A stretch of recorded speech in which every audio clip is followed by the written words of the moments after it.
Gimana? Cukup atau masih ada? Oke, tadi di belakang pertama ya.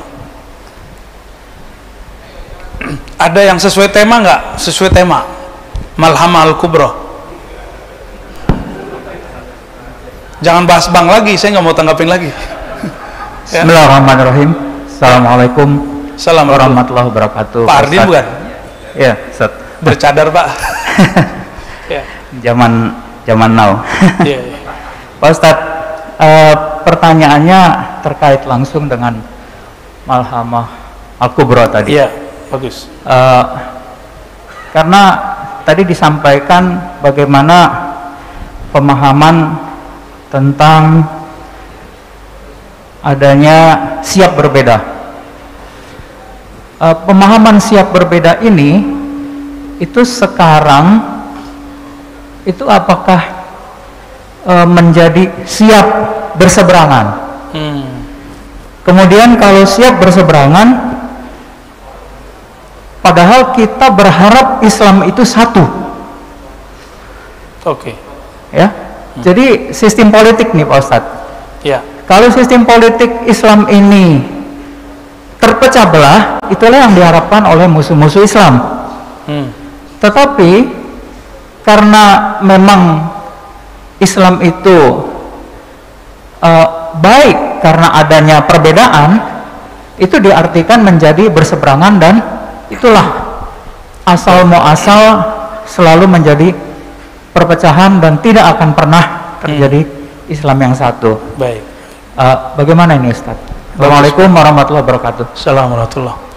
Perpecahan di tengah umat akhir zaman bukanlah keinginan musuh, tapi itu adalah takdir dari Allah Subhanahu wa taala kepada setiap umat. Tafarraqat ahlul kitab atau tafarraqat al-yahud wan nasara, telah terpecah Yahudi dan Nasrani kepada isnain wa sab'in, 72 firqah. Dan Nabi mengatakan sataftariku, akan terpecah umatku ini menjadi lebih parah dari itu, salas wa sab'in, 73. Di hadis itu Bukhari, hadis Imam Abu Daud dan Tirmizi. Di hadis Imam Muslim, Nabi berdiri berdoa, ya Rabb, jangan hancurkan umatku dengan tenggelam. Amin, kata Jibril. Ya Allah, jangan hancurkan umatku dengan lapar. Amin, kata Jibril.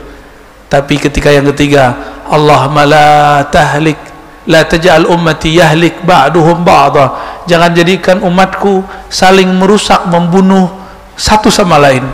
Jibril diam, karena Jibril membaca takdir untuk akhir zaman. Diam.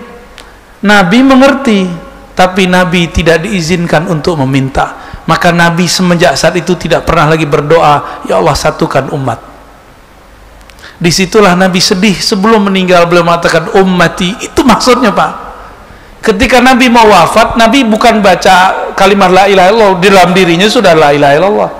Yang dipikirkan Nabi, ketika umatku nanti berpecah, itu gimana nasib la ilaha illallah dalam dirinya. Lisannya bertakbir, tapi kolbunya tidak membesarkan Allah. Ini yang dipikirkan Nabi Shallallahu Alaihi Wasallam. Jadi ini takdir Pak, kita harus jalani. Dan karena dia takdir, ukurannya sudah dari sononya. Kita sudah dari zaman kapan, zaman bahala untuk mengislah. Islah para dai nggak berhasil. Yang paling susah diislah bukan umat, dainya, ustadznya. Serius Pak. Masih seger 2018-19, masih seger. Banyak kawan-kawan kita udah nggak mau lagi sholat Jumat di masjid perkantoran. Kenapa? Wah, isinya hujan menghujat Ustaz. Itu kawan-kawan kita udah ngomong begitu, udah capek mereka. Nanti bakal begitu lagi, ya salah. Mungkin lebih parah. Ya. Jadi Islam itu emang takdirnya begini Pak. Umat Islam ditakdirkan berpecah sebagaimana umat Yahudi dan Nasrani. Karena umat Islam lebih banyak dari Yahudi dan Nasrani, perpecahannya berlipat-lipat melebihi mereka. Ini udah rumus. Maka dari awal saya selalu mengkampanyekan, ayo siap berbeda, siap berseberangan. Dulu Sayyidina Ali perang sama Sayyidina Muawiyah, bahkan istri Rasulullah Sayyidatuna Aisyah perang dengan Sayyidina Ali. Dulu ada blok Umar, ada blok Ali, mereka nggak ketemu, Pak. Di mana ada Umar, di situ nggak ada Ali. Sebelum itu sudah ada blok Umar dan Khalid, Khalid ibnul Walid. Biasa itu, beda itu. Jangan dikira di zaman Nabi nggak ada perselisihan, ada, cuma karena irigasi air. Mereka perang itu, bukan perang-perang gimana ya. Jadi Nabi itu menghabiskan perbedaan-perbedaan sukuisme. Kalau sekarang ya ideologi kan, tapi ideologi sudah nggak laku, Pak, sekarang. Ini saya mau konfirmasi sekalian karena banyak yang nuduh saya komunis juga. Ya salam, Ar-Razi komunis dari mana ceritanya tuh ya? Antum kurang waras namanya itu. Saya itu nggak percaya pergerakan komunis itu bisa bangkit, itu keyakinan saya. Kenapa? Karena sudah di-cut oleh TAP MPR dan undang-undang. Cuma pemikirannya mungkin masih ada. Kita saksi, Pak, dulu 2013 anak-anak mahasiswa beberapa kampus nonton film-film dokumenter PKI, versi PKI buat. Jadi kalau kita buat PKI bunuhin jenderal, mereka buat sebaliknya. Dokumenternya PKI disiksa oleh pemuda-pemuda apa dulu, Pancasila apa namanya dulu ya, Garuda apa gitu, dan sama-sama sadisnya. Dan saya tahu, Pak, orang-orang yang teracuni itu, saya tahu orang-orangnya. Cuma data ini kan tiba-tiba hilang. Sahabat kita salah satunya yang masuk penjara karena ada satu data dia benar, tapi data dia itu basi. Data dia benar tapi dibasikan, nah itu mungkin bahasanya. Maka masuk penjara kan sahabat kita itu. Kalau antum meributkan PKI itu ada muncul ngumpul dikit bisa di-cut karena undang-undangnya sudah ada. Kalau kelompok Khawarij yang aliran S itu sama W itu, Pak, yang tadi antum bilang tuh, Pak Mirwan, belum ada undang-undangnya. Padahal BNPT itu sudah merekap teroris-teroris itu alirannya itu, Pak. Belum ada undang-undangnya. Kenapa kita nggak fokus di bidang ini, malah sibuk di bidang itu? Maksud saya, paham? Saya ngomong di sini juga, Pak, makanya saya klarifikasi di sini ya. Di belakang backgroundnya begitu kan ya. Antum jangan salah paham. Dulu ulama-ulama kita Ahlus Sunnah baik di Sumatera, di Jawa, digorok sama PKI. Siapa yang berjuang saat itu? Ulama kita yang aswaja. Belum ada kelompok-kelompok sekarang yang katanya anti PKI itu. Kita sudah anti dari dulu. Saya baru dari Abah Jejen, Pak, Sukabumi. Itu ayahanda beliau, kakek beliau digorok sama PKI. Beliau digorok, punya ilmu debus, zikir la ilaha illallahnya mendarah daging. Digorok-gorok gak bisa, Pak. Itu apa aja tuh. Itu yang saya dengar, tawallahu alam sahih apa enggak ya. Bingung juga PKI-nya tuh. PKI kan gak jelas Tuhannya siapa kan. Kok ada orang gak kuat ini. Itu kampung PKI tadinya itu. Kampung merah itu tadinya. Madiun, Bapak tahu Madiun? Tomboro tahu. Di situ ada dulu guru Al-Fatah dari Sunda datang ke sana ngajar, lalu kemudian jadi pesantren Tomboro, maka disebut Al-Fatah ya. Ya, tapi tarekatnya bukan tarekatnya Syekh Al-Fatah Idrisiyah, tarekatnya sekarang Naqsyabandiyah, menjadi pusat JT. Itu dulu juga merah, Pak. Dan mereka itu aswaja Ahlus Sunnah, korban dulu itu. Saya ini mantunya orang Tuban ya. Itu dulu kiai-kiai sono curhat, kami ini dulu kiai-kiai kami ini digorok oleh mereka. Sekarang mohon maaf, saya bukan orang NU, Pak, tapi ketika antum tuduh orang NU PKI, antum salah alamat. Orang NU itu kiai-kiainya dulu adalah korbannya PKI. Di mana kita saat itu? Walaupun saya bukan orang struktural, Pak ya. Terus Ar-Razi NU apa? Saya aswaja aja, Pak. Ahlus Sunnah wal Antum silakan mau bilang apa ya, saya Ahlus Sunnah aja. Karena sekarang NU juga bingung kita ya, ada NU SAS katanya, ada NU garis lurus, kan bingung kita Pak. Ya, benar nggak? Waktu Hadratus Syekh Hasyim Asy'ari ada, Syekh Ahmad Dahlan ada, kan nggak ada garis-garis begitu, nggak ada sebutan sas-sas begitu kan nggak ada. Nah, saya yang itu aja Pak, yang ikut Hadratus Syekh itu, yang beliau mengatakan Ahlus Sunnah itu berakidah Asy'ariyah Maturidiyah, bermazhab yang 4 atau Syafi'i salah satunya, dan bertasawuf. Saya aswajanya itu. Guru saya Allah yarham Syekh Ali Mustafa Yaqub, beliau pernah jadi ketua syura NU, tapi di akhir hayatnya oleh yang sekarang ditendang. Beliau pun juga sudah nggak mau lagi, dan beliau fokus jadi muallim. Maka yang saya ambil dari ulama-ulama Ahlus Sunnah Nahdiyin adalah ilmu ta'limnya, ya, karena itu yang mahal dari mereka, dan yang tidak ada di sebagian kiai ada di kiai saya, ilmu berani Pak. Benar gak? Antum masih ingat memori Kiai Ali Mustafa Yaqub? Itu orang berani. Di saat orang-orang ngomong A, beliau ngomong B, gak ada rasa takut. Nah, berani yang itu tuh turun sama kita Pak dikit, makanya agak sedikit berani Pak.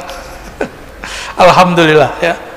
Jadi Pak Hardin, kita cukup menjaga persaudaraan dalam perbedaan, tidak usah mempersatukan. Jadi dalam Al-Quran kalimatnya fa'aslihu, islahlah, bukan satukan. Islah itu artinya mencari kemaslahatan, mencari titik temu, titik persamaan meskipun kita berbeda. Saya baru waktu yang lalu dipertemukan dengan Kiai Idrus ya, NUGL ya, sama Syekh Abdul Somad. Saya manggil beliau Syekh karena Habib Lutfi memberi gelar beliau Syekh, karena kalau dipanggil Ustadz kayaknya terlalu rendah ya. Saya lebih senang manggil beliau Syekh. Ya, bukan berarti saya NUGL juga Pak ya. Bukan berarti jalur pergerakan saya sama juga dengan Syekh Abdul Somad. Kami siap berbeda, tapi dalam usul, dalam pokok Ahlus Sunnah kami sama. Bapak siap berbeda, Ustadznya siap beda. Bapak siap nggak siap beda? Ustadznya udah siap beda, antum nggak siap beda, terus ustadznya siapa? Lo Ustadz, politik kan bagian dari agama. Iya, prinsip berpolitik, tapi furuk politik tidak masuk bagian dari rukun beragama ya. Maka kalau nanti ada perbedaan lagi mengenai siapa presiden masa depan, tolong jangan kaget, biasa aja. Tapi nanti jangan tanya ke aneh ya, insya Allah nggak akan dijawab. Saya nggak sibuk memikirkan siapa presiden masa depan Pak. Yang saya sibukkan bagaimana nasib umat masa depan. Siapkah kita menjadi pengikut Al-Mahdi, atau kita malah membiarkan diri kita menjadi pengikut Dajjal? Demikian kira-kira, sudah mau 6:30 ya. Semoga majelis ini diberkahi Allah. Semoga ini simbol kita mau islah. Saya yakin di antara antum ada yang nggak sepakat dengan saya masalah A, B, C, D, tapi mau duduk bersama. Ini yang kita mau. Semoga nanti majlis ini menjadi masjid simbol pertemuan para dai. Di Pekanbaru sahabat-sahabat kita sudah buat pertemuan dai setiap malam Jumat, kajian Sahih Bukhari. Dulu saya sudah sampaikan Pak, mungkin nggak bisa setiap malam, setiap minggu, sekali sebulan aja ada beberapa ustadz berdiri di depan yang semanhaj Ahlus Sunnah wal Jamaah mengkaji kitab. Kalau di sana sudah ada Bukhari, mungkin di sini Muslim kali Pak ya, atau kitab apa gitu. Kalau bisa tiap bulan lebih indah, tiap minggu lebih indah. Anak-anak muda punya pergerakan Islam, tapi anak muda kan galau ya, belum tahu arahnya kemana. Harus didampingi oleh ustadz-ustadz yang tidak galau. Jangan nanti ustadznya galau juga Pak. Repot kita. Manhajnya nggak boleh manhaj al-galawi, manhajnya harus manhaj yang wadih, manhaj yang terang benderang, yang Nabi katakan, aku tinggalkan kamu malamnya seperti siangnya ya. Semoga nanti dilanjutkan ini obrolan kita, nanti bakal ramai Pak insya Allah. Kajian-kajian Ahlus Sunnah itu dirindukan. Kita buat kajian gak jauh dari sini, kajian Al-Hikam itu sudah ramai sekali. Sampai saya mikir, ini gimana caranya biar orang tetap jaga jarak. Ya masih bisa dikendalikan sampai sekarang, tapi nggak tahu sampai kapan nanti. Bisa-bisa nanti dipindah ke sini Pak kajian halikamnya. Siap nggak Pak tuh? Tapi ngajinya jam 12 malam. Ini jumlah antum nggak seberapa, jumlah mereka 3 kali lipatnya antum sekarang ngaji hikam setiap jam setengah 12 sampai jam 3 dari mana-mana Pak. Begitu orang merindukan sekarang kajian-kajian kitab turas. Dan saya terima kasih kepada pengurus dengan segala macam cobaan-cobaan buat antum sudah memfasilitasi para ustadz ngaji kitab. Jadi kalau bisa tidak ada ustadz di sini kecuali ngajinya ngaji kitab, biar nanti terasa rasa pesantren walaupun nggak pernah nyantri, ya. Insya Allah semoga kita berkah Allah. Allahumma aslihna, Allahumma aslih umat Muhammad. Ya Allah, kami ini umat Nabi Engkau, kekasih Engkau Muhammad. Aslihna, islahkanlah kami, islahkan, perbaikilah antara kami, antara kolbu kami. Alif baina ulama'ina, alif baina qulubil mu'minin. Ya Allah, kolbu kami ini berpecah belah, maka damaikanlah ya Allah. Kolbu kami ini galau dan risau ya Allah, maka tenangkanlah dengan nur kalimahmu, nur zikirmu.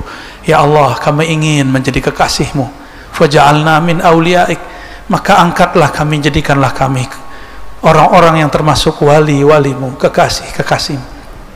Ya Rabb, jika Engkau panjangkan umur kami, maka takdirkan kami ya Allah yang bersama di barisan Al-Imam Al-Mahdi.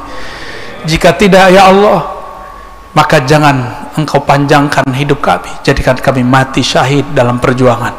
Jangan jadikan kami yang tertipu oleh imam palsu, Dajjal laknatullah. Rabbana atina fid dunya hasanah wa fil akhirati hasanah wa qina adzabannar. Wa sallallahu ala nabiyyina Muhammad walhamdulillahi rabbil alamin. Assalamualaikum warahmatullahi wabarakatuh.